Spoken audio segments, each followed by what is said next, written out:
Hey, what's up guys, Sir Emanon here, and welcome to another feature match commentary on the channel today. So this is going to be another round 2 match on my online Discord tournament, and it's going to be between Chocolate on Marincess versus Labris031 on Mekk-Knights. And as usual, if you do want to play in the next tournament, feel free to go ahead and check out the link to my Discord server. It's in the description box below as usual, and I am working on details to set up the next tournament in the near future, so definitely be sure to be posted for that. But anyways, let's go ahead and get started with this matchup here without any further ado. So it does look like that Marincess, in fact, did win the RPS here, and they're going to choose to go first. Not really anything too shocking there. The opening hand for Marincess going first is going to be DynaMiscus, OzManiac, Mandarin, Blue Tang, and Swap Frog. So overall, very solid hand for sure. Has the best Marincess starter, and then a way to access Totally Awesome, which is a very nice insurance card to help Marincess kind of play safely. And then there's very solid traps to back things up for sure. And then the opening hand for Mekk-Knights going second is going to be Triple Tactics Talent, Nibiru, Ash, Guister, and Blue Sky. So we see a lot of go second cards that are super powerful, to be expected in Mekk-Knights for sure. But it will be interesting to see if Marincess can in fact play past Nibiru, which is one of the crippling weaknesses of the deck for sure. So they're going to start off with Mandarin being pitched for a copy of Swap Frog, and then Swap Frog is going to activate to send another copy to Graveyard, and then they're going to normal summon the Blue Tang, and then use her effect to bin a copy of Seahorse. And then they're going to link her away for a copy of Blue Slug. And then both effects activate. That's going to go ahead and reveal 3. Pick up another copy of Blue Tang. And then Blue Slug's going to add back, I imagine, the Seahorse. And then they're going to use Swap Frog to bounce itself. And then pitch the newly added Blue Tang off the Swap Frog to summon itself. And then its effect is going to activate, but that's going to be ashed there. So I guess they just don't want Rodent Toad hitting the grave. Which is fair, because that does turn to Toad. And that is going to be detrimental for Nibiru. Although let's actually count the summons. So it was Swap Frog 1, Blue Tang 2, Blue Slug 3, Swap Frog 4 because it was bounced. So Rodent Toad would be 5, and that would be a decent time to Nibiru. Just because they are locked into waters already due to the Blue Slug. So wouldn't have been terrible, but I think they just wanted to get more value off of this, which is reasonable. They're going to go ahead and special summon out the Seahorse to the zone that the Blue Slug points to, and then turn that into a copy of Sea Angel. Angel effect is going to activate for a copy of Battle Ocean. And actually, they could have used Nibiru on the summon of Seahorse. I think that would have been pretty good there, just because there would really not be any follow-up plays. But we're going to go ahead and see Mandarin being summoned to the zone that Angel points to, since there are 2 or more Marincesses on board. And then those 2 are going to be linked away for a copy of the Coral Anemone. Anemone effect is going to activate. That's going to bring back the copy of Swap Frog. This is always a really cool interaction to see in this deck, as well as Paleo. We've seen that before. But Swap Frog is going to be activated here. That's going to send the Rodent Toad in. So it did manage to end up in grave anyways. And here's where you have to drop Nibiru. Otherwise, you get hit with Toad here. So board gets tributed. This is going to be a pretty big token. Has only 1,000 defense, but has 5,500 attack. So quite good as far as the stats are concerned. Gonna go ahead and add back the Blue Tang off of the Coral Anemone Graveyard effect, which lets you add back a Marincess. And then going to set 2 and then pass. So yeah, if they dropped Nibiru on the Seahorse summon, then the hand would have just been DynaMiscus OzManiac, and then they would have had to just set OzManiac and pass, since it would just not really be anything for DynaMiscus. Unless they want to value the DynaMiscus more, I guess. But anyways, play passes over to Mekk-Knights, who draws a copy of Lord Alex's Memory for turn. Pretty good. They already have quite a few engine cards, but always nice to see the extenders. They're going to go ahead and normal summon Guister, and that's going to be met with the Gozen match. So yeah, they're going to choose to keep the lights here because of the Mekk-Knights, and Guister is still going to resolve, so that's going to send a copy of the World Legacy World Chalice to graveyard. This is basically a Rhoda during the turn after it's sent to the graveyard for any World Legacy card, so it's nice just to help facilitate searches for like Memory or Secret, for example. They're going to go ahead and set the Triple Tactics Talent, and then summon a copy of Blue Sky to the field, and then use that effect. That's going to search for a copy of Purple Nightfall. And then from here, they're going to link summon for a copy of Lib, the World Key Blade Master. And then Lib's effect is going to activate. Just kidding, it's not, because on summon, DynaMiscus is going to take care of it. So that's going to pitch the Battle Ocean to banish it. And then from here, looks like Mekk-Knights are thinking. They're going to go ahead and special summon the Purple Nightfall, and they're going to proceed to run over the token in battle phase. So I think the reason why they were thinking there was they were considering leaving the token up with this OzManiac here, just because the token is light and the Marincesses are obviously all waters. However, if they ended up switching the token to attack position, it would have been 5,500, which would have been a bit of a pain to get over. So I guess I just wanted to deal with it now before it became problematic at a later point. But in main phase 2, they are going to set the memory and then pass. Play passes over to Marincess, who draws a copy of Cosmic Cyclone, which is not too bad. Helps disrupt columns against Mekk-Knights early on, which is pretty decent. But Blue Tang is going to go ahead and be normal summon, of course. It's going to set a copy of Mandarin. So they are playing multiple Mandarins, which is something notable. Getting some intel on the ratios here. Going to link away for a Blue Slug and then trigger both effects. So going to pick up a copy of Wave off of that, which is very nice for sure. This card is otherwise not very searchable. And then Blue Slug's going to add back the Seahorse. They're going to then special the Seahorse and then turn that into a copy of Angel. So they're playing multiple Angels as well. But this does enable the Mandarin, of course, so that is going to hit the board. And then they're going to summon out a copy of the Marincess Squirrel Anemone. And then Anemone effect is going to bring back Swap Frog. And then Swap Frog effect is going to go and send a copy of another Swap Frog. So that's all three gone, I'm pretty sure. Yeah, all three are in circulation. So they're going to link away for a copy of the Marincess Marbled Rock. And then use Coral Anemone Graveyard effect to add back the Battle Ocean. Then Swap Frog is going to be banished for the Ronin Totem.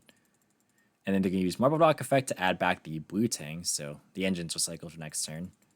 They're going to Link Summon for a copy of the Crystal Heart, and then activate Battle Ocean, and then turn those into a copy of Wonder Heart. And now the Field spell is going to activate. That's going to equip 3 from the graveyard, and then proceed to Battle Phase. So Purple Nightfall is going to tag out at the start of the Battle Phase. It's going to banish itself to add a copy of Blue Sky to hand.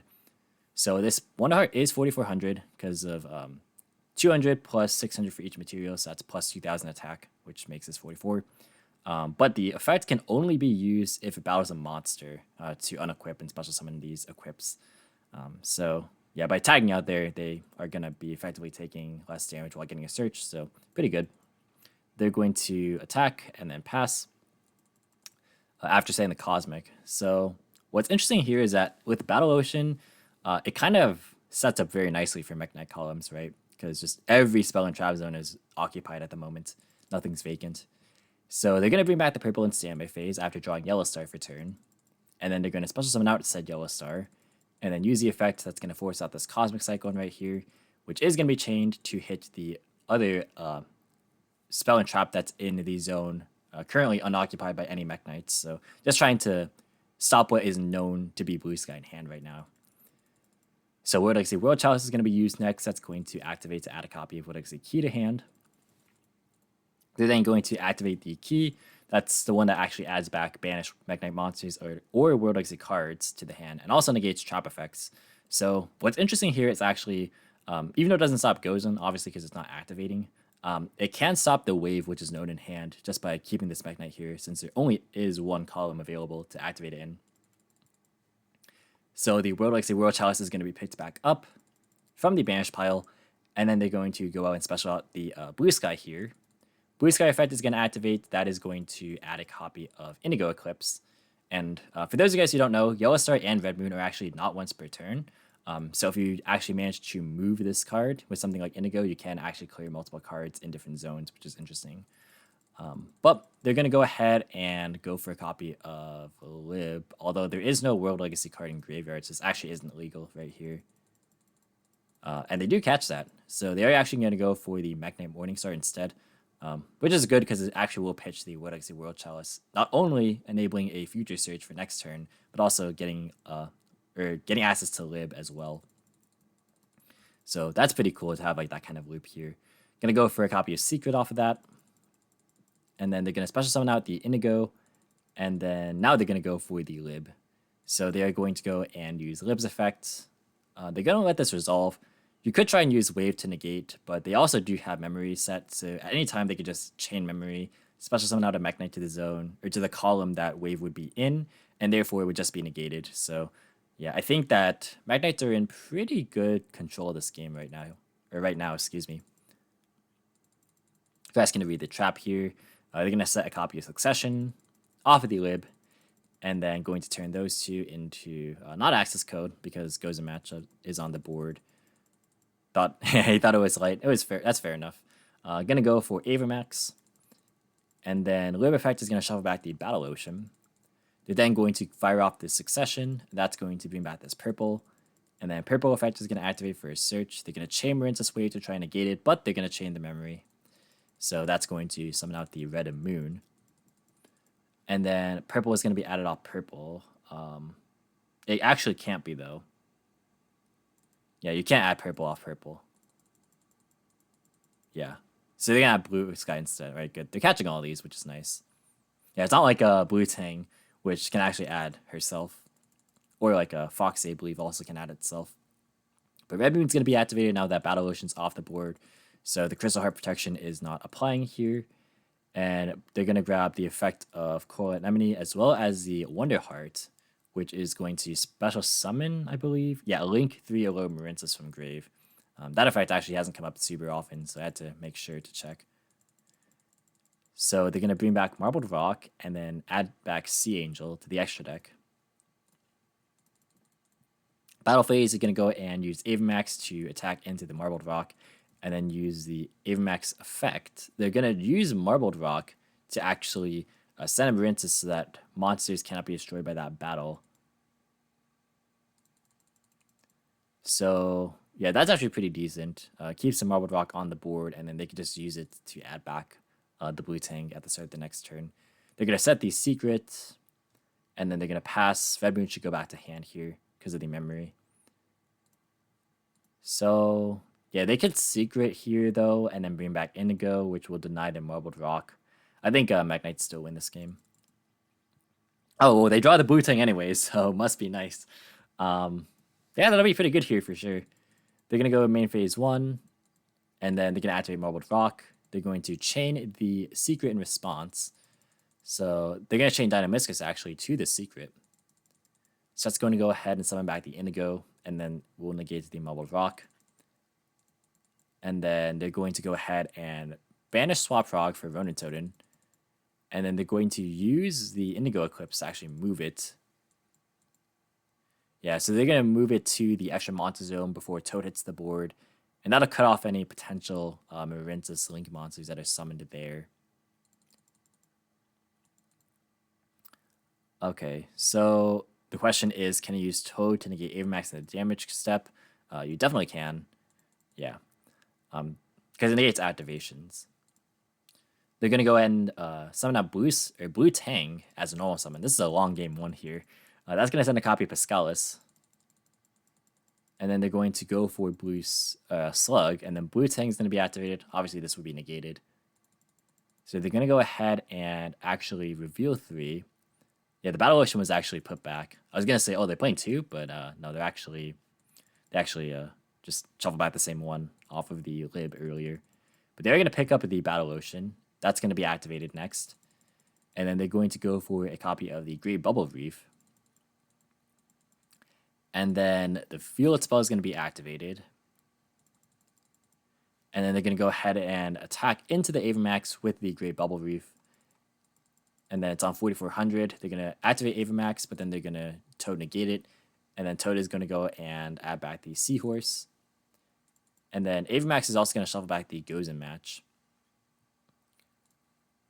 Right, because it was sent to the graveyard by an opponent's card, i.e. by card effect, right? Because this was not made with IP. I'm so used to this card being made with IP, so it can't be destroyed by card effects. But yeah, it's just a targeting prevention right here. Yeah, so this is a pretty intense game 1. Yeah, this has been pretty back and forth for sure. They're going to pass on this. For turn, the top deck is going to be Ash. Standby phase, Bubble Reef is going to activate. That's going to banish the water from grave to draw 1. And purple also comes back. Oh, they're just banishing it, right, because it's negated, right? Off the secret there, of course. So they're just banishing the blue Tang. It wasn't made with, yeah, they're just verifying to make sure that this was made with, or if this was made with Crystal Heart or not, and it wasn't. So they use Indigo to move itself, and then they're going to special summon out Blue Sky, and then Blue Sky's effect is going to search for a copy of Girsu, and purple, actually, because there's 2 cards in the column. Next, you're going to normal summon out Girsu, and then link summon for a copy of Galatea. Oh, this is cool. So, because the World Chalice is a machine, it can be shuffled back with the Galatea here. That's pretty nice. So what I see, World Chalice is going to go and activate for a copy of memory. And then they can go ahead and... Oh, they decided not to use it, though. All right. But they are going to summon out Dingirsu. Dingirsu is going to send away the Battle Ocean. And then they're going to go ahead and summon out Red Moon. And then Red Moon effect is going to go and pop the Great Bubble Reef. And that is going to be the end of game number 1. So, wow, that was, again, just a lot of back and forth for sure. Pretty interesting matchup here. But we're going to now move into game number 2 here, where it looks like the Mekk-Knight player is going to be forced to go first here. If you guys are enjoying this video, be sure to leave a like and subscribe if you're new here and want to see more commentary similar to this style. But the opening hand for Mekk-Knights going first is going to be Lancia, Nibiru, Purple Nightfall, Santa Claus, and a Scythe. Santa Claus. Gotta love to see this card. But yeah, not really anything going first here. No Sangan, no Girsu. So yeah, it's going to be probably just a pass. And the opening hand for Marincess going second is going to be Psycho Reader, Blue Tang, Lightning Storm, Nibiru, and Ice Dragon's Prison. Very interesting to see this card here for sure. This tournament took place after the March ban list, just in case you guys are wondering. So it wasn't like Drytron was particularly expected. But yeah, definitely interesting to see that. Yeah, they're just going to pass. And then for turn, we can see a top deck Ronin Totem. Oh, they misclicked. They meant to set the Scythe. I guess it's fair enough. All right, they're only setting that. All right. They're going to go ahead and Lightning Storm. Oh, that's actually pretty funny. So Lightning Storm on the Scythe, and the Scythe will now trigger, so that's going to bring itself to the field. But they're going to chain Psycho Reader to actually try and banish this so it can't summon itself. But they could also just chain Lancia here. They are, in fact, yeah, going to drop Lancia. So this is actually a smokescreen into pure artifacts right here. So yeah, Scythe's going to hit the board. And it's going to activate, of course, locking the Marincess player out of the extra deck, which is pretty crippling for sure. Going to just set the Ice Dragon Prison and pass. For turn, we're going to see another copy of Nibiru. Not very good here. And they don't have any ways to set up columns. So they're just going to take, or go into battle phase and deal 2200 damage, which will be taken by the Marincess player, and they're going to pass back, who also draws Nibirus. Look at how many Nibirus there are in the hands right here. There's 4 of them. Looks like we're going to see a normal summon Blue Tang, and then her effect's going to activate. That's going to send a copy of the Seahorse to Graveyard, and then Blue Slug's going to hit the board, and then both effects trigger, of course. That's going to go and pick up a copy of Piscalis. We see Harpy's Feather Duster as well slided in, presumably. Could be main decked, I guess. But also Blue Slug is going to add back the Seahorse. And then they're going to special summon out the Seahorse, and then turn that into a copy of Sea Angel. And then Angel effect is going to activate for a copy of Battle Ocean. And then Battle Ocean is going to activate, and then we're going to see a Coral Anemone hit the board. So Battle Ocean is going to then activate. That's going to equip 2 from Graveyard. And then Coral Anemone is going to special summon to back out the Blue Tang. Looks like end of main, we're going to see Nibiru be dropped. So that's going to tribute everything, and then going to be a pretty big token. It's going to be 15 plus 22 plus 2k is 57, I think. And then the defense is 21. So Anemone is going to add back the Blue Tang. And then they're going to use Ice Dragon's Prison here. They're going to target Scythe. And then they're going to just banish the Nibiru and the token here. And then proceed to battle phase. They're going to attack with the Scythe. It's funny that both the damage taken was just off a Scythe only. And it's going to pass back. For turn, we see a top deck Ash. Still no way to set up a column for Mekk-Knights here. That is unfortunate. We're going to see a pass back. The top deck's going to be Wave here. They're going to normal Pascalis and then use her effect to special summon out from hand a copy of Blue Tang. Blue Tang effect is going to activate. That's going to be Ash. That is going to be... That's not really going to matter too much, I don't think. Yeah, shouldn't be that big of a deal. They're going to turn those 2 into a copy of Coral Anemone straight away, and then triggering both the effect of the field spell and the Blue Tang here. They're picking up Mandarin anyways, which I assume was going to be the send. And that's actually just going to be a concession off of the Mekk-Knight player, actually choosing not to wait it out. They did have another Nibiru, but I guess they decided it wasn't worth it. So we're going to move now into game number 3 here, where it looks like we're going to be seeing the Mekk-Knight player choosing to go first this time around. And before we get started in game 3 here, just want to shout out my patrons as usual. Thank you all so much for supporting the channel. It really does mean a lot to me, especially in the month that I took off just to focus on school. So I appreciate that many of you guys did in fact stick around. And if you are interested in supporting the channel via the Patreon, feel free to check it out in the description box down below. But carrying on here with game number 3, the opening hand for Mekk-Knight's going first is going to be Pot of Prosperity, Santa Claus, Indigo Eclipse, Guister, and World Legacy Key. So very solid hand for sure. Guister is one of the cards you do want to see going first. And then we see Prosperity as well to kind of help balance the hand a bit more. And then the opening hand for Marincess going second is going to be Mandarin, Sign Up Mining, Lightning Storm, Swap Frog, and Marincess Wave. So Lightning Storm again, which is pretty good for sure. So that's going to be solid. And they anticipated that the Mekk-Knight player, I guess, wanted to go first then, because they did actually keep this in. So that's pretty noteworthy. But yeah, has access to, again, Swap Frog plus Blue Tang. So pretty similar to game 1 in that respect. We're going to see a normal summon of Girsu. That effect is going to be activated to send a copy of the World Legacy World Chalice to the graveyard. They're then going to fire off this Girsu to summon a couple of tokens. And then they're going to link for a copy of Lib, the World Key Blade Master. Her effect's going to activate. That's going to go and set a copy of Secret to the field. They're then going to use Pot of Prosperity. That's going to banish 6 and reveal 6 as well. We see the orange, which definitely telegraphs Sangam being in the deck. Just because it is searchable and you can still summon it because it is a summon that does not activate. It just doesn't start a chain. But I wonder what they pick up here. Maybe they pick up purple or they pick up ash. We'll see. They can pick up purple here.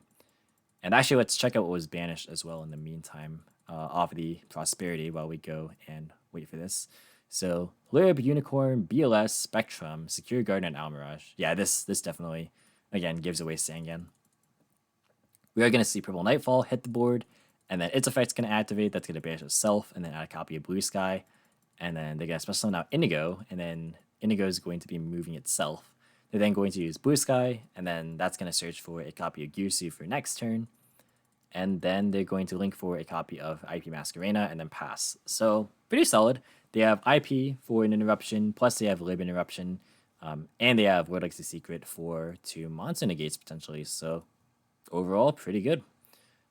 For turn, we're going to see a copy of a top deck the Blues thing. That's not amazing, but it does make the sign up mining more flexible. They can go for other stuff besides Blue Tang, so not too bad overall. And actually, the token did turn off the Lightning Storm, so they're going to actually go and switch this token into attack position, and they're going to proceed to battle phase. IP is going to be used. That's going to go and turn into a copy of Avamax, and then yeah, this Avamax now cannot be destroyed by card effects. Again, I'm so used to this card being made with IP, and here it is. So yeah, Avamax is going to be tapped into with a token, so they really just want to cut off the secret by activating Lightning Storm. So they will take the 3k damage here, and then main phase to activate the Lightning Storm. And now they're going to go and try and pop off as best they can here. So they're going to special out Swap Frog by pitching Mandarin. They're going to then use Swap Frog effect to send a copy of Ronin Totem. They're going to, let's see, they're trying to like see how they out Avamax, and then they're also trying to like see if there's Nibiru, deliberating if there's Nibiru in hand if they like went to Avamax. But we're going to see a normal summon Blue Tang, and then they're going to send a copy of the Basilalima off of this. So this is the one that lets you banish a Marincess trap from grave instead of a different one, or add a different one from deck to hand. And if it's banished, you can make a monster gain 600 permanently. It's also the protection by banishing from grave. So they chose not to go for Seahorse. I guess they do have Sign Up Mining to pick it up if they want to. Blue Tang and Blue Slug are both going to activate. That's going to go and pick up a Mandarin, or double Mandarin rather. So let's see. They're going to go and use Sign Up Mining. That's going to pitch the Mandarin for a copy of Seahorse. And then they're going to use Swap Frog. That's going to bounce itself. And then they're going to go ahead and pitch the Mandarin for the Swap Frog. And then use the effect. That's going to go ahead and send another copy of Swap. They're going to banish that for the Ronin Totem. And then overlay for a copy of Toad. And then they're going to proceed with the Marincess plays here. So special summon out Seahorse. Turn that into a copy of Sea Angel. Angel effect is going to activate. That's going to add a copy of Battle Ocean to hand. And then from here, Mandarin's going to go ahead and bring itself back. And then they're going to activate Battle Ocean. They're going to turn those into a copy of Coral Anemone. And then Anemone effect is going to activate to bring back the Seahorse. And then they're going to turn those into a copy of Crystal Heart. And then the Field Spell is going to activate. And then they're going to go ahead and link for Marbled Rock. And then they're going to use Field Spell again since it's not once per turn. So they're just skipping steps there. Yeah, saving a bit of time here. I imagine this was a pretty lengthy match so far. Oh, yeah, okay, it's been over an hour. I'm pretty sure this video has been 25 minutes. Yeah, pretty long match. But they're gonna add back Blue-Tang off of the Coral Anemone Graveyard effect. And then they're going to use Marbled Rock to add back the Seahorse. And then they're going to pass. So this is pretty decent. They draw Nibiru for turn. Right on time as usual. So here they have pretty good follow-up. They have Purple coming back. They have World Chalice. They have Girsu. They can like Santa Claus. Yeah, I'm pretty sure Mekk-Knight is also just favored here. All they have to really do is play past Toad if they want to use Santa Claus on the Marbled Rock. They don't know about the wave, I don't think. Pretty sure it's hard drawn. But standby phase, we are going to see Toad activate. In the standby phase, that's going to go and summon out Swap Prog. And then I don't think there's any more targets. Yeah, if they're playing just 3 and 1, then there's no more targets. They can proceed to main phase. They're going to special summon out the Santa Claus. And that's actually going to get rid of the Toad, in fact. So they're not worried about the Marbled Rock, which I guess makes sense if you don't know about wave. But yeah, they're going to go ahead and summon it under the Avemax zone. Did they? Oh yeah, they used Toad to add itself back. I just missed it. All right, so we're going to see World Chalice be used. That's going to add a copy of Succession to hand. There's so much advantage here. They're going to use World Key. That's going to go and add back the World Chalice. I really do like that interaction there. We saw it in game 1 as well. Purple is going to activate, banishing itself to add a copy of Blue Sky to hand. And then they're going to normal summon Girsu, not using the effect, and then special summon out Blue Sky. We see, 2 cards in the columns here. It's rough. They could have summoned out the Swap Frog all the way to the left, since they already had the Coral Anemone there. So maybe a bit of a misstep. But we are going to see a Red Moon being added here, as well as the Indigo. So just getting a casual +2. Going to go and link off for a copy of the Mekk-Knight Morningstar. Morningstar's effect is going to pitch the added World Chalice back to go and pick up a copy in memory. And then they're going to go and Succession, back at the IP Masquerena. They're then going to summon out the Indigo Eclipse and then go for a copy of Axis Code Talker. Axis Code is going to gain 2k on summon. And then the effect up there, thinking on resolution, yeah, they're thinking about using Marincess Wave. So they're actually going to use the Indigo in response to the wave. Because, of course, key is up, so key is again negating the trap effects. So yeah, wave's negated, and Axis Code gets to resolve. It gets to activate, and that's going to be the end of the game, and the end of the match, actually. So that's going to be Mekk-Knight taking it 2-1. That was a very, very good match for sure. Yeah, this was just going to pop the Battle Ocean, and also pop the pretty much whatever, right? It was going to be game for sure. They also could just summon out the Red Moon, get rid of the Santa Claus this way as well. Yeah, I think the call management was super well done by the Mekk-Knight player. They opted to set up their Indigo in such a way where no matter what happened, the wave would be negated. So they played around it pretty nicely there in game 3. We also saw some good advantages to the Marincess engine as well. It was able to pretty much recur and do its job every single time. It's just a matter of sometimes you get hit with Nibiru, and then sometimes your opponent has cards that you can't really answer super easily, like Avemax. But yeah, overall, I think this is a very solid back and forth. So that's going to be it for the video, guys. Thank you so much for watching. Hope you enjoyed. If you did, be sure to leave a like as well as any thoughts or feedback in the comments. Subscribe for more informative and competitive Yu-Gi-Oh content. If you want to, you can follow me on all social media platforms or support me with the links in the description box below as usual. And until next time, I'll catch you in the next video. See you guys.